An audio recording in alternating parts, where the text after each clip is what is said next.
Hey Daisy Cakes! Have you ever wondered what I think of the books I pick for Shelve It or Shove It? That completely superficial way to add books to your TBR based solely on their covers? Well, every 6 months I review the books, including the ugliest book cover for those past 6 months. I either bless the book, meaning I recommend it, or I zap the book, meaning I don't recommend it. You know, I've been doing this for over 5 years now, which is kind of crazy, but I've found many great authors or books that I would have otherwise have passed up. And of course, I'll run across the occasional stinker because, as everyone knows, you can't judge a book by its cover, but that won't stop me from trying. So starting in January, I picked Slayers of Old by Jim C. Hines out of the horror category. Now, I had never heard of John C. Hines, but this cover was amazing. It's sort of this cartoony cutout of someone from the neck down with this Lovecraftian or cosmic horror cat with 6 eyes and tentacles around their ankles. The tagline, "Retire, Save the World Again," tells us that it's about a retired hero called back into action. The blurb described it as Buffy the Vampire Hunter meets the Golden Girls. So I was sold, and it did not disappoint. Oh my gosh, this book really tickled me. It was about 3 older heroes who have retired and are running a bookstore in where else? Salem, Massachusetts. The eldest is a 99-year-old man named Temple Finn who owns a bookstore. He's a sorcerer who's seen better days and healthier days and is actually, I think, my favorite character in the novel, though they're all good. And he's not as front and center as the others, the other 2 being his friends or housemates or co-workers. And they are Annette Thorne, who is in her 60s and is still a knockout thanks to being part succubus, and her son and grandchildren live nearby. So we get some family dynamics.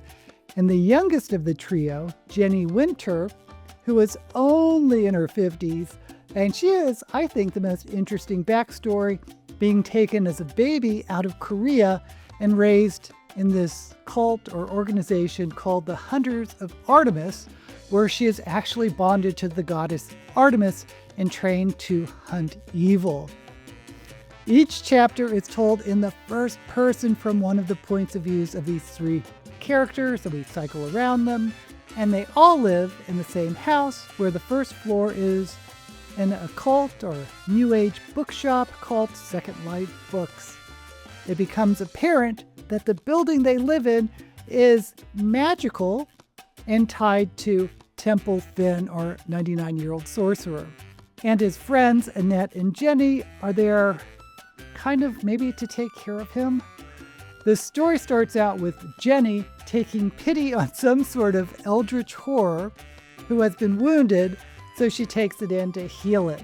And thus, we're off to the races on a mystery that ramps up and takes us on a path for the heroes to have to come out of retirement, since a new adventure has literally arrived on their doorsteps. Now, I cannot recommend this one enough. The plot is kind of traditional. There aren't a whole lot of surprises. There are a few, but it's solid enough to take us on a journey with these characters that feel so real, and they're funny, and their backstories and subplots are intriguing, to say the least. I know I found it in the horror section, but it's really not what I would call an intense horror novel. Maybe it's a cozy horror. Is that such a thing? Is cozy horror a thing? Well, it is now. I give the cozy horror, Slayers of Old by Jim C. Hines, my blessing. In February, I picked The Elsewhere Express by Samantha Sotto Yambao from the fantasy section. I mean, Look at this gorgeous cover. The colors, the train, the person on the side of the train. Obviously, this is a type of portal fantasy because we see these two worlds around a train.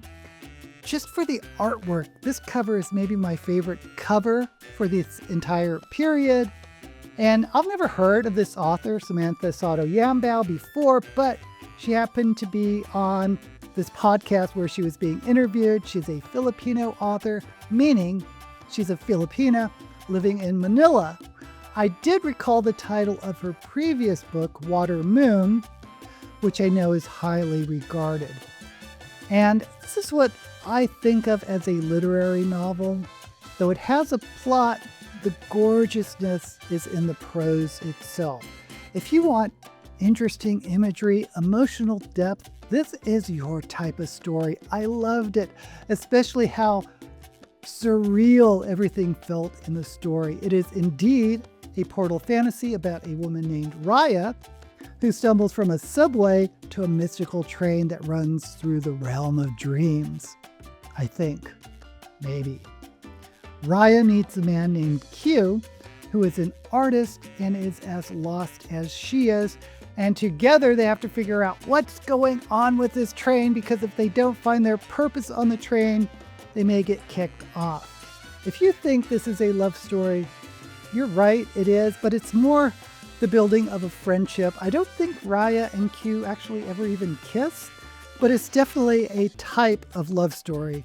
And there's this dark stowaway who is eating the dreams or something like that, so they have to find out who that is and find their place on this train or in this world. And this train attracts people who have lost their place in the world or have lost hope and are lonely, so they have to deal with that. Everything feels extremely surreal, which I really liked. In fact, I kind of wish the ending was even more surreal. It's psychedelic, the characters are intense, and the book, like the train, goes full speed ahead. If you're in the mood for a literary, speculative, emotional ride, I think you'll love The Elsewhere Express by Samantha Sotto Yambao. Of course, it gets my blessing. In March, I picked Agnes Aubert's Mystical Cat Shelter by Heather Fawcett, which was also in the fantasy section. Now, I've heard of Heather Fawcett before because of her Emily Wilde fairy books, which have come up on Shelve It or Shelve It, but I've never actually read her. But when I saw this cover with all the cats, and if you don't know, I'm a cat person, these cats are so cute. And the title, Agnes Aubert's Mystical Cat Shelter, is so much fun. There are times when just the title of the book grabs me enough to want to pick it up. Now, if you think this is a cozy fantasy, you're absolutely right. This is a cozy fantasy. Though the stakes kind of ramp up to non-cozy proportions, it never loses that smallness or warmth or coziness. It's about a woman named Agnes Aubert who runs cat shelters, and she's kicked out of her old shelter and finds a new one owned by maybe a Dark Lord magician named Havelock Renard. In this world, magic is real and magicians are usually the cause of a lot of trouble. Agnes just wants to help her cats, so she has to deal with Havelock and her sister who helps her run the shelter. I thought this book was a lot of fun. Yes, there's a traditional romance plot between Agnes and Havelock, and they have chemistry, but it doesn't really get too mushy. And I have heard criticisms that Agnes is sort of passive, which I get, but that didn't stop me from liking her as a character. I thought Agnes Aubert's Mystical Cat Shelter by Heather Fawcett was charming, and I give it my blessing. Talking about the title making the book, in April I picked I Will Kill Your Imaginary Friend for $200 by Robert Brockway out of the horror section. This title was so funny and tells a story which is quite a feat for a title. Someone can kill imaginary friends and charges $200. You can't get clearer than that. But in case you still aren't sure, there's this picture of a little goblin princess with a knife thrower. Robert Brockway is another author I've never read or even heard of before, though apparently he's written over a dozen horror novels. This novel has an extremely unlikable character, a man named Maxim Ivanov, who everyone calls Ivan, an immigrant from Ukraine that drives an Uber. He's broke, lives in a dump, he is not happy. Now, I think it's fine to have an unlikable character as a main character as long as they are interesting. Because even if I don't relate to the character, I need something to draw me in. And Ivan does have this twisted humor and dark outlook on life, especially with all the crazy things that are happening to him. He really needs money and falls back on a talent he has, killing imaginary friends, which he charges $200 for, and gets jobs from posting on Facebook or Craigslist or something like that. Apparently, imaginary friends are supposed to disappear as you become an adult, but sometimes they hang around and drive people insane, and Ivan can kill those imaginary creatures for reasons which I won't spoil. So his one rule is he only kills imaginary friends of adults. He won't take on jobs for children's imaginary friends, that is, until he meets Kay, an 8-year-old girl who has an imaginary friend named Eddie Video. There's something very dangerous about Eddie Video, and Ivan is the only one that can stop it. It's a great read, fun, fast-paced, and this is a true horror. This is not cozy like Slayers of Old, despite what you might think of from the cover. It does get pretty dark and disturbing. The double D's, dark and disturbing. I Will Kill Your Imaginary Friend for $200 by Robert Brockway gets my blessing. In May, I picked The Subtle Art of Folding Space by John Chu from the science fiction section. John Chu had been writing short stories since 2011, having won a Hugo and Nebula and other awards. The Subtle Art of Folding Space is Chu's debut novel, and the cover was delightful. Steaming bamboo trays of food, except the bottom tray are planets. An amazing, fantastic cover. Okay, so if you've been keeping track, you know the last 4 books I've read, I think, are winners. Well, every streak has to end, and that's what happened when I got this book. Here's the thing. One of the important aspects for me in speculative fiction is I have to believe in the world building. I have to be able to suspend my disbelief.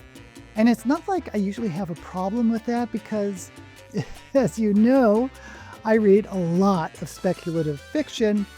But here, the main element of the story is the Skunk Works, a machine that is in the heart of every universe, which kind of looks like this Terry Gilliam type creation.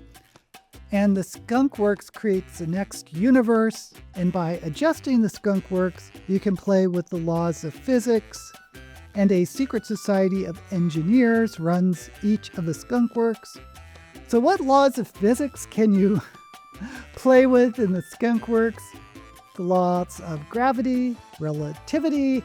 I was never really sure, but apparently you could vaguely manipulate quantum reality enough to kill one of the top engineers who is the mother of 2 daughters. The story is about one of those daughters, Ellie, who is also an engineer. Now, I never really understood the Skunk Works. It just seemed stupid to me. I kept thinking how silly it was that just humans run each of the Skunk Works in all of the universes, but halfway through the book, suddenly we find out there are aliens and other Skunk Work facilities. I wish I knew that earlier. One of the engineers creates his reports and blueprints into literally objects of food. And this guy is named Daniel, who is also Ellie's gay cousin who grew up with her, and her sister, Chris, who is a nightmare. But I don't know. I thought the plot was off the rails. I was never concerned for anyone's safety. They seem to literally solve problems with the wave of a hand. One of the characters is their mentor, who was this powerful man that made me think that they were never in danger for a moment. So there were never any stakes because this mentor guy could solve it in minutes. Now, the author probably loved this character. Maybe it was a self-insert, I don't know. But it was a mentor figure like Gandalf or Obi-Wan who should have been killed off halfway through, so the readers felt there were actual stakes because this guy who could solve everything with a snap of his fingers would have been dead. But he wasn't, so I was able to finish this book. It's relatively short, but it just wasn't for me. If you are drawn to stories about toxic sibling dynamics, maybe this book is for you, but I just could not suspend my disbelief to buy into the speculative elements. I think maybe if the setting was surreal, like the Elsewhere Express, I could have bought into it more. I don't know. So I have to zap The Subtle Art of Folding Space by John Chu.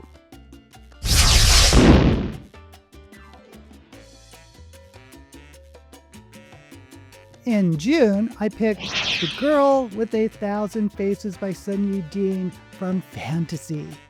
I was drawn to this haunting, beautiful cover, and it has this woman's face that kind of looks mask-like, surrounded by what I thought was a tapestry, but after reading the book, it's stylized ocean water. Now, I've read Sunyi Dean before. Her debut novel, The Book Eaters, was amazing and introduced a new monster type that I had never seen before.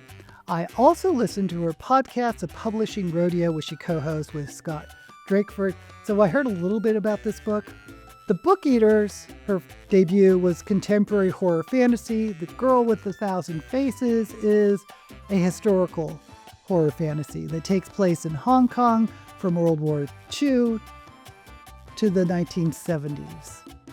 And in this alternate reality, ghosts are real and part of life, and every society has to deal with ghosts. The story opens in 1975 following Mercy Chan, a middle-aged woman who is the premier ghost hunter of a small little criminal gang. Her special ability is to talk to the ghosts and convince them to pass on. And she also has a pet ghost cat who acts to protect her. There's a mystery involving a strange girl at a well, and this opens up Mercy Chan's past. So we follow two timelines, the 1970s timeline and the timeline when Mercy was young, 33 years earlier, during the Japanese occupation of Hong Kong during World War II. I think this was an amazing story. It takes some chances in storytelling. It's not a traditionally structured novel, which some people may find off-putting, but I loved it. I loved seeing it when authors can pull that kind of thing off, and this one can. In the second part of the novel, it switches to second person. Yes, you heard me. The writer talks to you, but in this case, the you is a young Mercy Chan, and the narrator is trying to get her to remember things. Again, a literary device where the author took some really big risks, and it paid off in this case. I loved it. This was immensely easy to read, fast-paced. The usual plot and literary devices made it twisty. I noticed it's not as popular as The Book Eaters, and I wonder if it's because the title is kind of generic. I think if it was called like The Girl That Ate a Thousand Faces and had a much more provocative cover, maybe there would have been more traction. I don't know, but I do hope more people find this because it is excellent. Of course, The Girl with a Thousand Faces by Sunyi Dean gets my blessing. Finally, we have to talk about the ugliest book cover I picked for this period. It was in science fiction in the month of May, and it was Underlake, the debut novel by Erin McCoy. I mean, look at the cover. Muted colors, hazy image, boring. But you can't judge a book by its cover.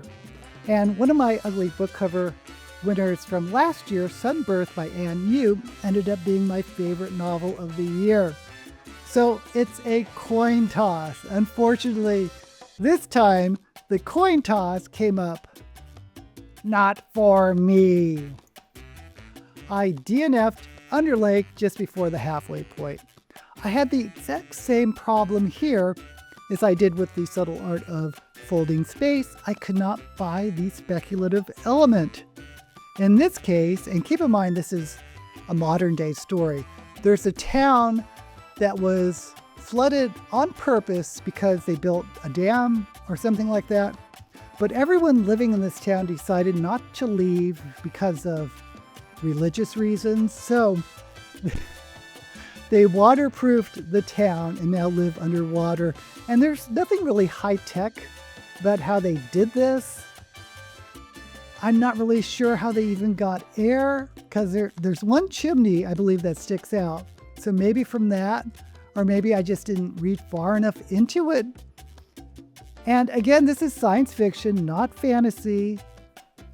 And for this culture, this underwater culture, not even a generation has passed since the town was flooded. But there's this Underlake society where the upper world is almost a myth. They think everyone up there died in the Great Flood. The story is about one of the people who live above on the shore of the lake where the underwater town is. It's a woman named Ada who happens to be a scuba instructor and meets May, a woman who apparently has escaped the Underlake and wants to go back and get her daughter. I thought the whole premise was ridiculous. I didn't see how this town survived and certainly didn't get a good picture of how it worked, which I really needed. And again, I gave up around the 40% mark. Maybe if everything was super surreal, I might have accepted it more, but I just could not buy the world building. So I'm going to have to zap Underlake by Erin McCoy.